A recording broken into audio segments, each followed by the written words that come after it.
रायपुर से एक अहम खबर आपको बता दें। आज भूपेश बघेल कैबिनेट की बैठक है और विधानसभा में यह बैठक होनी है। आपको बता दें विधानसभा में कैबिनेट बैठक होगी और कैबिनेट बैठक में कई महत्वपूर्ण मुद्दों पर चर्चा होगी।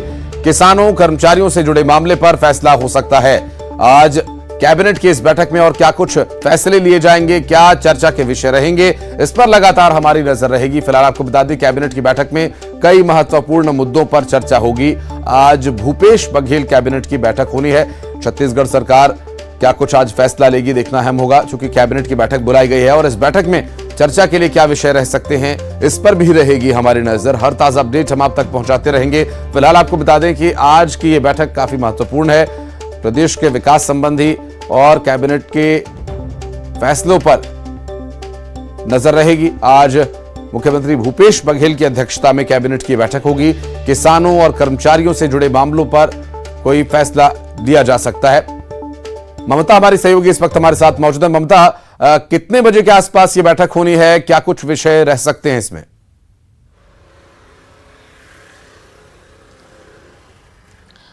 बिल्कुल, देखिए 12 बजे के करीबन जो है विधानसभा के भीतर ही ये बैठक होगी और जो मुख्यमंत्री का जो कक्ष है वहाँ पर बैठक होगी।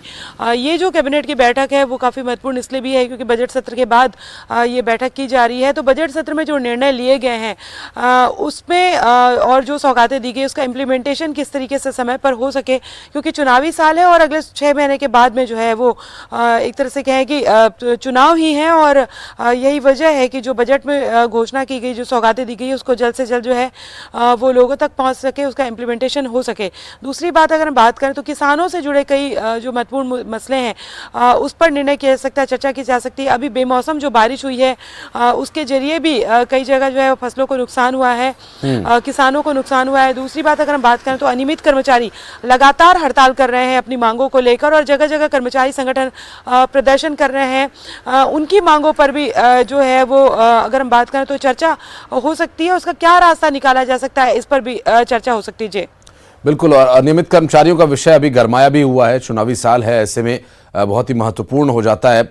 ममता, और कौन कौन पहुंचने वाले हैं इस बैठक में और इस विषय को लेकर आगे अपडेट लेंगे आपसे, क्योंकि 12 बजे के आसपास अभी ये बैठक होनी है। इस पर और क्या कुछ इसमें विषय समाहित रहेंगे। बहुत शुक्रिया इस पर जानकारी देने के लिए। आगे अपडेट लेंगे आपसे। बढ़ते आगे, रायपुर से एक और बड़ी खबर। विधानसभा में सीएम भूपेश बघेल ने निशाना साधा। दरअसल ईडी की कार्रवाई को लेकर बीजेपी पर उन्होंने निशाना साधा।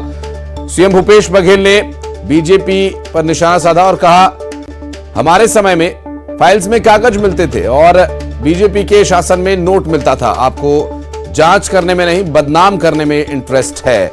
मुख्यमंत्री भूपेश बघेल ने भारतीय जनता पार्टी को इस विषय पर निशाने पर लिया और कहा कि आपके शासनकाल में फाइल्स में नोट मिलते थे, हमारे समय में कागज मिलते हैं। और साथ ही इस विषय को लेकर उन्होंने एक और बात कही, क्योंकि तंजिया अंदाज में उन्होंने कहा कि आपको जांच करने में नहीं, बदनाम करने में इंटरेस्ट रहता है। सीएम के विभागों से संबंधित बजट सदन में पारित हुआ और अनुदान मांगों पर चर्चा के बाद सदन में इसे पारित किया गया। सदन की कार्यवाही 11 बजे तक के लिए स्थगित कर दी गई है। मुख्यमंत्री के विभागों पर चर्चा 7 घंटे 48 मिनट तक चली।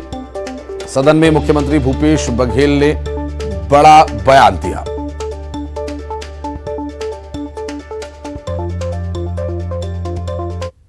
इतने ऐसे एफआईआर दर्ज हैं छत्तीसगढ़ में जो वर्षों पुराने हैं, 2014 के, 2000 उसके पहले के, उसके बाद 16-17 के, वो सारे एफआईआर दर्ज हैं, लेकिन उसमें कोई कार्रवाई नहीं हो रही है। अभी जो इसमें कुछ कोयला व्यापारी या कुछ हमारे खनिज विभाग के अधिकारी, हम मुख्यमंत्री कार्यालय के अधिकारियों के खिलाफ जो कार्रवाई की है, अब वो जांच चल रहा है। जून की घटना है, अब मार्च आ गया, 6 महीना 9 महीना हो गया, लेकिन अभी तक के वो जांच के तह में पहुंचे ही नहीं है। तो आप फाइनल रिपोर्ट प्रस्तुत ही नहीं कर पाएंगे। और बातचीत में तो वो कहते भी हैं कि ये लोकसभा चुनाव तक चलेगा। तो उद्देश्य क्या है? मैंने आपको बताया कि झारखंड है, आसाम है, उत्तर प्रदेश है, हिमाचल प्रदेश है, और तो और अधिवेशन के पहले यहाँ छापा डाला। आप सबने देखा कि जो लोगों को जिम्मेदारी दिए थे उन सबके घर में छापा डाल दिए। जो मुख्यमंत्री लाडली बहना योजना का लाभ लेने के